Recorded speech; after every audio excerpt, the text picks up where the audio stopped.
So hello everyone, কালকে বলেছিলাম যে আমরা আরও এক জায়গায় ঘুরতে গিয়েছিলাম। কোথায় গিয়েছিলাম চলো আজকে তোমাদের সঙ্গে শেয়ার করি। সো এভরিওয়ান আসসালামু আলাইকুম, সকলে কেমন আছো? আশা করছি সকলে ভালো আছো। তোমাদের দোয়া আমিও বেশ ভালোই আছি। ওই যে আগের দিনকে বললাম যে বিকালে একটু ঘুরতে যেতে মন চাইছিল, তাই আমরা দুজনে বার হয়ে গেলাম। প্রথমে বাইকটাকে কিছু খাইয়ে নিল, আর বাইকের পেট ভর্তি হয়ে গেছে, মানে আমাদের কারো কোনো সমস্যা হবে না। যাই হোক, বিকালের সুন্দর ওয়েদার উপভোগ করতে করতে আমরা যাচ্ছিলাম। আগের ভিডিওতে তোমাদের সঙ্গে শেয়ার করেছি তরণ্যর ভিডিও, আর আজকে তোমাদের সঙ্গে শেয়ার করব ইকো পার্কের ভিডিও। আমরা বাড়ি থেকে বার হয়ে গিয়েছিলাম ওই 4টে বাজে তখন, আর যেহেতু একটু তাড়াতাড়ি বার হওয়া হয়েছিল সেই জন্য ভাবলাম যে প্রথমে একটু ইকো পার্ক থেকে ঘুরে যাই, তারপরে তরণ্যই যাব। কেননা ওখানে সন্ধে না হলে ঠিক ওয়েদারটা ঠিকঠাক ভাবে বোঝা যায় না বলতে অতটাও সুন্দর লাগে না সন্ধে না হলে। এই দেখো, তোমাদের সঙ্গে গল্প করতে করতে আমরা কিন্তু ইকো পার্কের সামনের রোডে চলে এসেছি। আর হ্যাঁ, আমরা কিন্তু ইকো পার্কের ভিতরে যাইনি, কেননা ভিতরে বেশ কয়েকবার গিয়েছি, সবকিছুই দেখা হয়ে গেছে, আর নতুন করে দেখার মতো তেমন কিছুই নেই। তাই আমরা পুরোপুরি বাইকে করে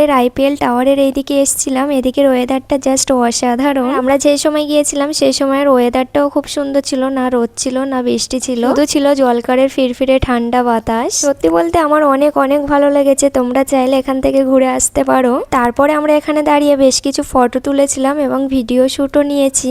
আর হ্যাঁ, আরো একটা কথা তোমাদের সঙ্গে শেয়ার করি, যারা তোমরা নতুন ব্লগ ভিডিও শুরু করবে ভাবছো, তোমরা শুরু করার আগে কিছু থাক বা না থাক একটা ভালো কোয়ালিটি ফোন কিনে নিও। কেননা ভিডিও কোয়ালিটি ভালো না হলে কিন্তু কেউই দেখবে না তোমার ব্লগ ভিডিও। কেননা আমিও পড়েছি এই সমস্যার সম্মুখে, আমারও অতটা ভালো কোয়ালিটি ক্যামেরা নেই, তাই তোমাদের দাদা ভাইয়ের ফোন থেকে বেশিরভাগই ভিডিও করা হয়। আর এই যে এখন যে ভিডিওটা দেখছো এটাও তোমাদের দাদা ভাইয়ের ফোনে ভিডিও করা। তবে হ্যাঁ, আমি একটা ফোন নেব খুব তাড়াতাড়ি ইনশাআল্লাহ, আল্লাহ যদি চাই। তারপরে আমরা ইকো পার্ক থেকে বার হয়ে গেলাম এবং রাস্তায় এসে দেখো আমরা দুটো প্রফেশনাল ফটোগ্রাফার দেখেছি, ওনারা ওনাদের শুট নিয়েই ব্যস্ত। ইকো পার্ক থেকে আমরা তরণ্যই গিয়েছিলাম, তারপরে এসেছিলাম একটু ডাউন টাউনে। এখানে আসার কারণ হলো তোমাদের দাদা ভাইয়ের একটা ফ্রেন্ড এসেছিল এখানে, আর ওই দাদার দোকানে আমাদের কয়েকটা ব্যানার ছিল, সেইগুলোই নেওয়ার ছিল। আমরা প্রথমে ডাউন টাউনের পার্কিং এ চলে গেলাম ওখানে বাইকটা রাখার জন্য। ওখানে বাইকটা পার্কিং করার পরে আমরা চলে গেছিলাম উপরের ফ্লোরে। তানিয়া আকবর, 14 আগস্ট তোমাকে দেখেছি, আমার নামটা নিয়ে উম্মে সালমা। বড় বোনাইদের বাড়ির ধারে আমার বাড়ি, আমার নামটা নিয়েও সালামিন মোল্লা। আপু, আমার নামটা নিয়েও, আমার নাম রিম্পা, আমার বাড়ি মালঞ্চ। তো থ্যাংক ইউ তোমাদের সবাইকে। বলতে তোমাদের সুন্দর সুন্দর কমেন্ট পড়লে আমার ভিডিও বানানোর মোটিভটা আরো বেড়ে যায়। আমরা উপরে চলে এসেছিলাম, আসার পরে ভিতরের ভিউটা এইরকম দেখতে।